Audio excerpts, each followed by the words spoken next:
না কিন্তু পেঁয়াজ তো ইন্ডিয়ান মনে হচ্ছে মিলিয়ানটি এত বড় দেশি পেঁয়াজ। আপনি দেশি না বিদেশি তাই কারণ বিদেশি তাহলে ঠিক আছে ইন্ডিয়ানও এটাও বিদেশি তাহলে এই দেখেন পেঁয়াজের কি এটা আপনার দেশি পেঁয়াজ না 5 টাকা এত বড় দেশি পেঁয়াজ হয় মিলিয়ানটি একটা পেঁয়াজে তো তরকারি একবার এক ভাগে রান্না শেষ। আদা রাখবানি একটু মেন কথা কি শুনেন আমি আপনাকে বলি এটা হলো মানে ইন্ডিয়ান বীজ কি কইছে বুঝতে পারছেন বাংলাদেশে করিছে। ও ঠিক আছে 5 কেজি 100 যাক বাজারে যাওয়া লাগে না বাড়ি ফোন তো নিয়ে আসেন এটি মরিচগুলো সুন্দর আছে। এটা 2 কেজি 1 কেজি পেঁয়াজ রাখি আর হচ্ছে কটা মরিচ কিনে ফেলি তাই না কারণ তাড়াতাড়ি দিলে এইদিকে আসলে আমাকে এই জায়গায় আসবে আমাকে বাড়ি বুঝছেন আমার ছেলে ছোট তো বাজার করতে পারে। আচ্ছা সমস্যা নেই আসলে আমাকে বাড়ি এসে 1 কেজি দেব তাই বড় বড় ডান্ডাট নেব মিলিয়ানটি আচ্ছা আপনার ইচ্ছা আপনি যেটা ভালো লাগে বড় তো নিস না স্যার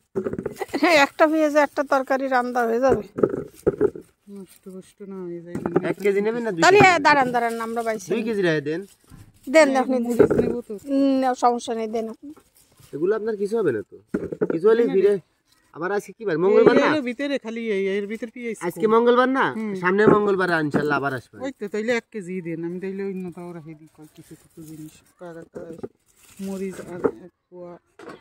কট্টু কলো 1 কেজি দেব না 1.5 এই দেব 1.5 কেজি দেন আপনি 2 কেজি দেন পেঁয়াজ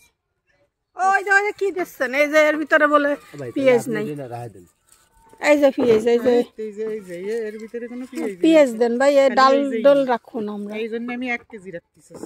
এই যে লো পেঁয়াজ এখন আপনি যেখান থেকে নেবেন পেঁয়াজ আপনার এইরকম আপনি কোনানে এখন ভালো পেঁয়াজ উনি বিদেশি তাহলে ওনার জিনিস দেশি হলো কেমনে জনগণ তো ওটা বুঝলো না কি বলতেছে আপনি বিদেশি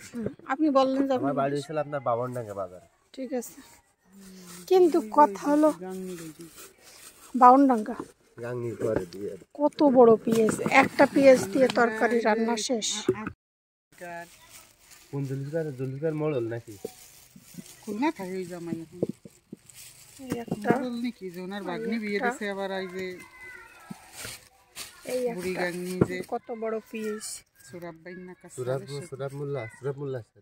আর ওনার ভাই একজন দারোগা না হ্যাঁ সুরাব মোল্লা মরিচ এই যে কত কিলো দিলেন আধা কেজি জি ঠিক আছে মরিচগুলো ভালো আছে একদম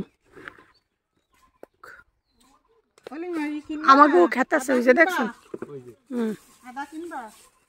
আপনি খালি এইগুলো ভিডিও করেন আদা দেবেন না আপনারা দেয়ালি কি জাতি পছন্দ করে ফেলাবে না আদা দেবেন না কত দেব এটা আমাকে মরিচ ওই যে আমার ওই বিটার বউ আমার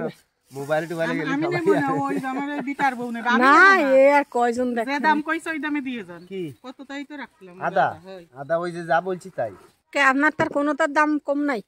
আমি যেটা পারবো সেটা বলবো যেটা পারবো না সেটা ব্যস্ত কত চাইছেন ইনি বলতেছে 100 টাকা আমার কিনা আসলে 120 টাকা আমি ওনারে দেবো কি আমার গাড়ি ভাড়া আছে খরচ আছে গাড়িটা আপনার নিজের আমি গাড়ি কি আমি ব্যান করে আনি খুলনা থেকে আমি আলাদা করে আনি অর্ডার করে আনি তাহলে আপনার ওই সস্তা আলু 100 200 আর আসলে 225 টাকা আর আপনারা কয়টা পাবেন তাহলে আরো 25 টাকা দিলে আচ্ছা একটা সুবিধা হয়েছে কি জানো বাড়ি বসে কিনা যাচ্ছে এটাই আছে লাভ রাস্তায় বাজারে ঘাটে যাওয়া লাগবে না সুবিধা রেখেছি আমরা পেঁয়াজও রেখেছি এখন এত সুবিধা মানে এখন আর নেই মানে আনতে আপনার কোনো জায়গায় যাওয়া লাগবে না ঠিক আছে পেঁয়াজগুলো বেশ বড় বড় বেছে রেখেছি আমি বড়গুলো আমি রেখে দিয়েছি এখন আর বাজারে যে বাজার করা লাগবে না।